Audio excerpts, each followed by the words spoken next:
അസ്സലാമു അലൈക്കും വറഹ്മത്തുള്ളാഹി വബറകാതുഹു. അള്ളാഹുവിൻ്റെ വിശുദ്ധമായ ഖുർആൻ സത്യവിശ്വാസിക്ക് ലഭിച്ച ഏറ്റവും വലിയ അനുഗ്രഹമാണ്. ഈ വിശുദ്ധ ഖുർആനാണ് നമുക്ക് പരലോകത്ത് ഏറ്റവും കൂടുതൽ ശഫാഅത്ത് ചെയ്യുന്നത്.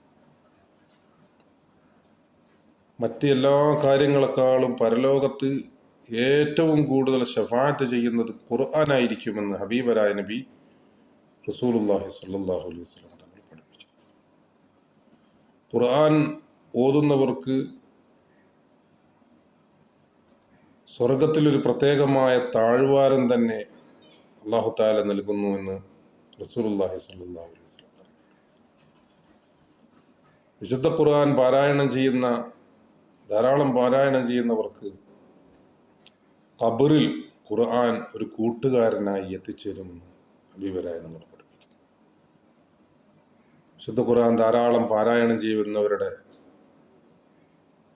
ഹലാലായ എല്ലാ ഉദ്ദേശങ്ങളും ദുആ ചെയ്യാതെ തന്നെ അല്ലാഹു തആല അവർക്ക് പൂർത്തീകരിച്ചു കൊടുക്കുമെന്ന് തിരുനബി തങ്ങൾ പഠിപ്പിക്കുന്നു. ഖുർആൻ നിത്യമായി പാരായണം ചെയ്തവർക്ക് ശാരീരികമായും മാനസികമായും ജീവിതപരമായുമുള്ള എല്ലാ സന്തോഷങ്ങളും അല്ലാഹു തആല നൽകുന്നു. ഹബീബരായ തങ്ങൾ പഠിപ്പിക്കുന്നു. ഭൗതികമായ ഐശ്വര്യങ്ങളും ഈമാനീകമായ ഐശ്വര്യങ്ങളും പരലോകവും എല്ലാം ഒരേപോലെ നേടിത്തരുന്ന, ഏറ്റവും കൂടുതൽ സമയം നമ്മൾ ഇൻവെസ്റ്റ് ചെയ്താൽ ഏറ്റവും വലിയ നേട്ടങ്ങൾ നേടിത്തരുന്ന ദുനിയാവിലെ ഏറ്റവും വലിയ അനുഗ്രഹം ഏതെന്ന് ചോദിച്ചാൽ ഖുർആൻ കൊണ്ട് നമുക്ക് നേടാൻ പറ്റുന്ന അത്ര നേട്ടം നമ്മൾ എന്ത് കാര്യങ്ങളിലൂടെ നമുക്ക് നേടാം. ഈ വിശുദ്ധമായ ഖുർആൻ ഇറങ്ങിയ ഒരൊറ്റ കാരണത്താലാണ് ഈ ഒരു മാസത്തിന് മുഴുവൻ അല്ലാഹു തആല ഇത്രയും പവിത്രത നൽകിയത്.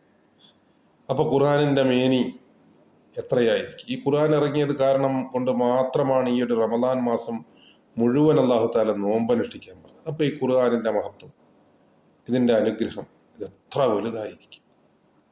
അത് ഊഹിക്കാൻ ഈ ഒരു രണ്ട് കാരണം മാത്രം മതി. റമദാൻ എന്ന് പറയുന്ന മാസത്തെ അല്ലാഹു തആല നൽകിയതും ആ ഒരു മാസം മുഴുവൻ നോമ്പനുഷ്ഠിക്കാൻ പറഞ്ഞതും അതിൽ തന്നെ 1000 മാസത്തെക്കാൾ പുണ്യമുള്ള ഒരു ദിവസം നൽകിയതും എല്ലാം ഷഹ്റു റമദാൻ അല്ലദീ ഉൻസില ഫീഹിൽ ഖുർആൻ. അപ്പൊ ഈ ഖുർആനിന്റെ കാരുണ്യം, അതിന്റെ അനുഗ്രഹം, അതിന്റെ മഹത്വം എത്രയായിരിക്കും? നമ്മുടെ ജീവിതത്തിൽ ഖുർആൻ നിത്യമായി പാരായണം ചെയ്യുന്നതിന് റമദാൻ ഒരു കാരണമായി തീരട്ടെ.